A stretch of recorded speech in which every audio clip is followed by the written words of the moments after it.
It's something every one of us longs for. Security. Safety. To be able to walk alone down a street without having to worry that you might be harmed because of who you are. To be able to feel completely comfortable in what should be a safe location. It's hard to imagine that something as simple as safety can be so hard for many to achieve.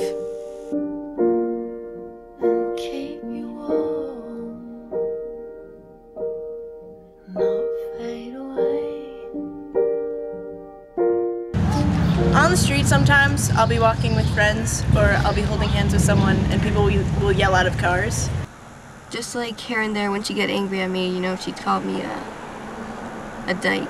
I have had people, you know, holler at me like, oh my God, that's a man in a dress, or oh my God, that's a drag queen, or that's a tranny, or...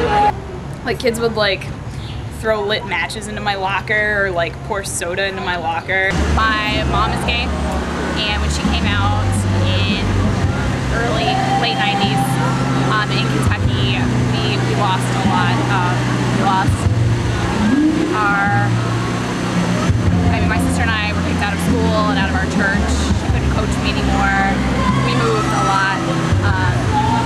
Yeah, it took a few moves to find a place that was safe, I guess. I was stuck in traffic and these guys like pulled up next to me and they started calling me a dyke and telling me I was in denial and that I wanted it being, I guess, them doing me, I don't know. And I don't know. I guess it was one of the few times I've ever felt like unsafe. My town is pretty ignorant, so I've experienced being like shouted at and things, but nothing too serious. There was this kid I knew in school last year who got beat up by someone inside the school and outside of school for being gay. So I painted my locker rainbow, and one day I came into school and the handle was just cut off my locker, and it was very strange, and I can only assume that it was because my locker was rainbow.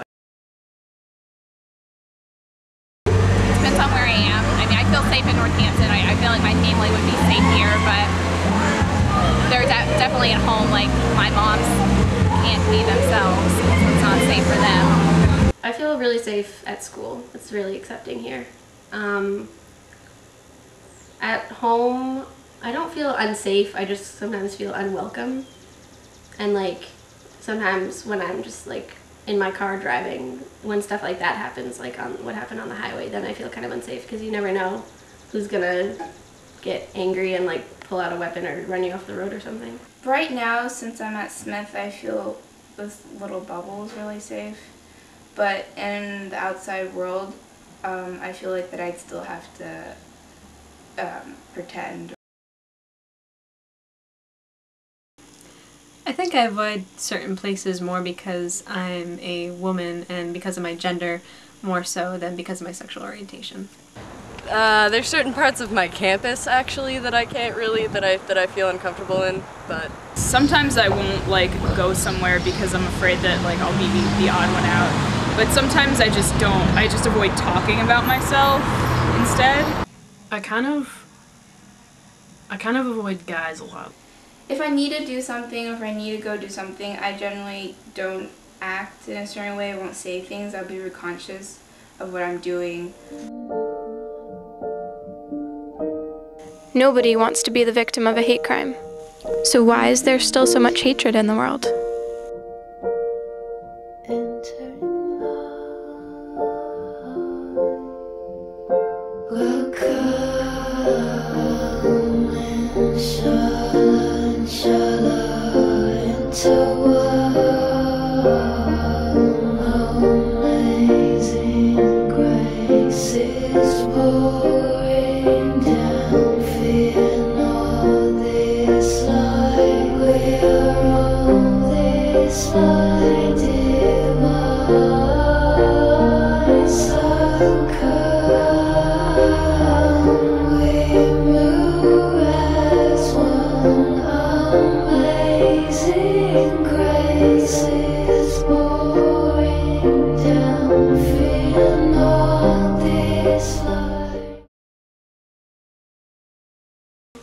I just wish there was more education in schools.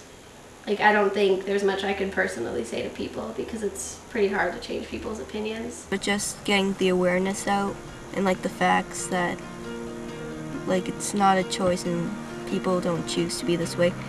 People don't choose to be harassed and, you know, get beat up. First, we need to make sure that hate crimes are actually called hate crimes. In a lot of states, they're still not legally identified as such, so they're just treated like regular, you know, crimes that are not punishable in any serious way, and so people don't take those crimes seriously. And I think that we need to make sure younger generations especially are more educated about that. On the individual level, it's really hard because like it's not really my responsibility not to be harassed. Yeah, I mean, in a place that, like Kentucky, where homophobia is still very alive, it does take knowing someone. It takes meeting a gay person, meeting someone who's queer, and building that relationship and seeing that a lot of the stereotypes that you have aren't true or aren't worth hurting anyone. And I say, you know, just try to look somewhere else and get over the hatred because it's not worth the energy. I guess I've been taught to forgive and to not judge someone else the way we've been judged. So I would encourage to get to know someone that you're afraid of, to put a face to what it is you have so much anger against. I think that hate comes more from a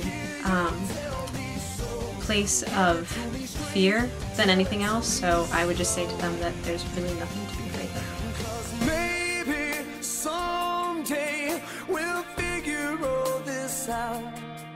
We'll put an end to all our doubt. Try to find a way to just feel better now.